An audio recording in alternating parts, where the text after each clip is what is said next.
लगातार एक सवाल आपके जहन में आ रहा होगा कि प्रशांत किशोर ने ममता बनर्जी को एक तीसरे गठबंधन की कवायद शुरू करवा करके अचानक से चुप्पी क्यों साध ली। तो इसके पीछे बहुत बड़ा कारण है और प्रशांत किशोर कहीं ना कहीं एक ऐसा मास्टर प्लान बना रहे हैं जो आने वाले समय में बड़ा खेल का गवाह साबित होगा। आपको बता दें कि प्रशांत किशोर जिस तरह से राजनीति में प्रवेश करते करते रह गए उसके कई कारण थे। प्रशांत किशोर ने एक निजी चैनल से बातचीत के दौरान बहुत सारी बातें कही हैं। हालांकि प्रशांत किशोर अभी भी स्पष्ट तरीके से बता रहे हैं कि वो किसी भी तरह का पॉलिटिकल स्ट्रेटजी बनाने वाले संस्था आईपैक से बिल्कुल अलग हैं और वो अब ये काम नहीं करने जा रहे हैं। तो क्या प्रशांत किशोर राजनीति में प्रवेश करेंगे? इसकी खबर हमने आपको पहले ही बता दी थी। हमने बताया था आपको कि प्रशांत किशोर कांग्रेस के साथ एक नई राजनीति की शुरुआत करने की पूरी मंशा बना चुके हैं। इन सवालों के जवाब में प्रशांत किशोर ने स्पष्ट तरीके से कहा है कि कांग्रेस में वो पूरी तरह से एक तरह से मान के चलिए और उनकी साफ गोई इस बात की तरफ इशारा कर रही है कि प्रशांत किशोर कहीं ना कहीं अब एक पॉलिटिशियन की तरह अपने आप को देखने लगे हैं और उस तरह से एक्ट भी करने लगे हैं। उन्होंने स्पष्ट तरीके से कहा और बड़ी साफ गोई से कहा कि वो कांग्रेस में ज्वाइन करते करते रह गए हैं। अभी वो वर्तमान परिस्थिति में अपने आप को थोड़ा स्पेस देना चाहते हैं क्योंकि एक साल भी नहीं हुआ है जब वो एक पॉलिटिकल स्ट्रेटजीज की तरह काम कर रहे थे और राजनीति में जाने का वो मन बना रहे थे।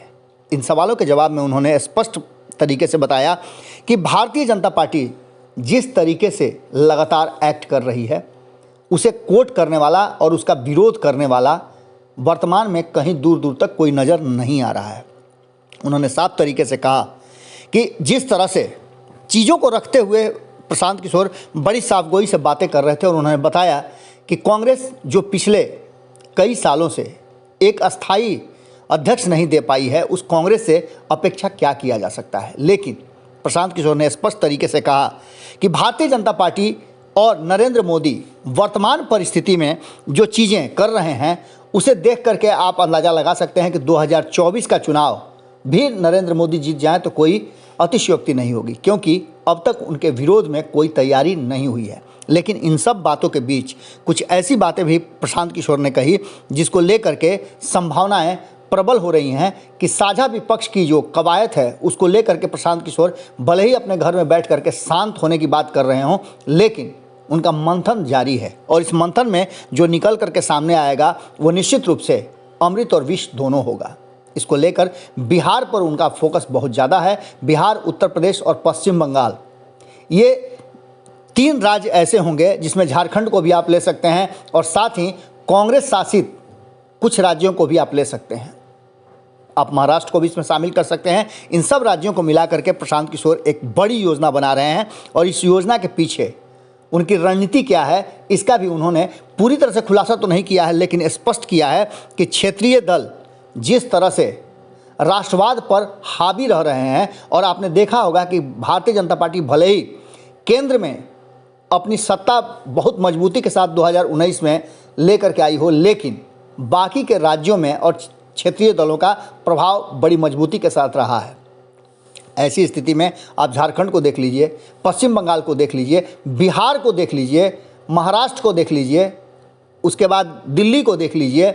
इन सारे राज्यों में कांग्रेस कहीं ना कहीं साथ नहीं आई है, पिछड़ी है। उसके बावजूद भी भारतीय जनता पार्टी की सत्ता स्थापित नहीं हो सकी है क्योंकि क्षेत्रीय दलों का वहाँ वर्चस्व रहा है। और इन सारी बातों को लेकर के प्रशांत किशोर ने जिस योजना की चर्चा की है, जिस तरह की प्लानिंग वो बना रहे हैं उसमें बहुत सारी बातें की है। आज आपको इस खबर तक हम यही मेरा साथ रहा।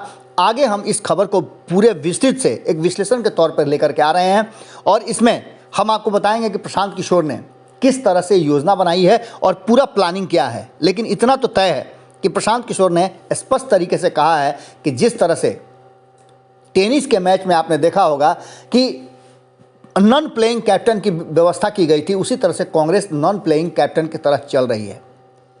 ऐसी स्थिति में कांग्रेस अगर भारतीय जनता पार्टी के साथ टक्कर देना चाहती है और केंद्र में भारतीय जनता पार्टी को सत्ता से बेदखल करना चाहती है तो उसके लिए उसे कुछ अलग करना होगा। क्या अलग करना होगा इस पर भी हम प्रकाश डालेंगे विश्लेषण में। जुड़े रहिए भारत लाइव के साथ। खबरें अभी और भी हैं। बहुत बहुत धन्यवाद।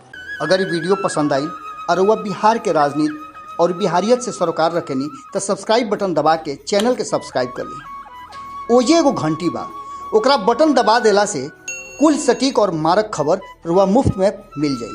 अगर रुआ पत्रकारिता के हमनी के नया प्रयोग में सहयोग कर चाहतानी तो ज्वाइन बटन दबा दी। पेटीएम नंबर नोट कर ली 93868167